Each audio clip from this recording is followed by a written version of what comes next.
পরিবর্তনের পথে হাঁটছে বাংলাদেশ জাতীয়তাবাদী দল বিএনপি। রাষ্ট্র ও সমাজের নেতৃত্ব দেওয়ার লক্ষ্যে দলের নেতাকর্মীদের আচার আচরণে গুণগত পরিবর্তন আনার তাগিদ দিয়েছেন দলটির ভারপ্রাপ্ত চেয়ারম্যান তারেক রহমান। তিনি বলেন, পরিবর্তন মানে শুধু রাষ্ট্র ক্ষমতার হাত বদল নয়, এর মানে রাষ্ট্র এবং রাজনীতির গুণগত পরিবর্তন। তিনি নেতাদেরকে কোনো প্রলোভন কিংবা উস্কানিতে বিভ্রান্ত না হয়ে জ্ঞানভিত্তিক রাষ্ট্র এবং সমাজের নেতৃত্ব দানের জন্য প্রস্তুত হবার তাগিদ দেন। তিনি মনে করেন, জনগণের কাঙ্ক্ষিত বৈষম্যহীন বাংলাদেশ গড়তে বেশি পথ বাকি নেই।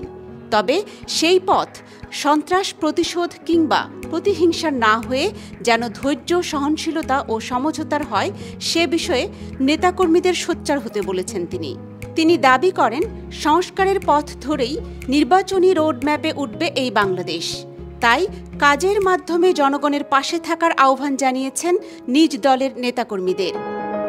এছাড়া বিভিন্ন সময়ের বক্তৃতায় তিনি হুঁশিয়ারি দিয়ে বলেছেন, কোনো দুর্নীতিবাজের স্থান হবে না বিএনপিতে। ইতোমধ্যে চাঁদাবাজির অভিযোগে বাতিল করেছেন তার দলের বিভিন্ন আঞ্চলিক কমিটিও। এমনকি দুর্নীতির সাথে জড়িত থাকলে অনেক নেতাকর্মী হারাতে পারেন নিজ পদবিও। তাই 1/11-এর আগের তারেক জিয়া ও 2024 পরবর্তী তারেক জিয়ার মধ্যে বিস্তর ফারাক দেখতে পাবে বলে আশায় বুক বাঁধছে পুরো জাতি। এই আশার কারণ হল বেশ কিছুদিন ধরে তার দেয়া বিভিন্ন অনলাইন বার্তা। তিনি যেমনটা বলছেন, সংস্কারের পক্ষে তার অবস্থান। তিনি নিজ দলের ভেতরেও সংস্কার আনবেন।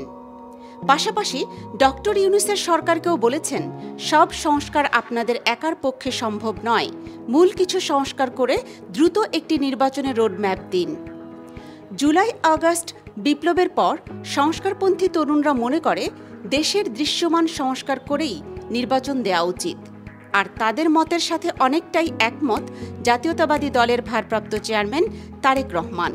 যদিও তিনি এই সময় নির্বাচনী রোডম্যাপকে বেশি গুরুত্ব দিচ্ছেন, তবে তার সংস্কারের পক্ষের অবস্থানকে সাধুবাদ জানিয়েছে সুধী সমাজ। National desk, news today, Dhaka.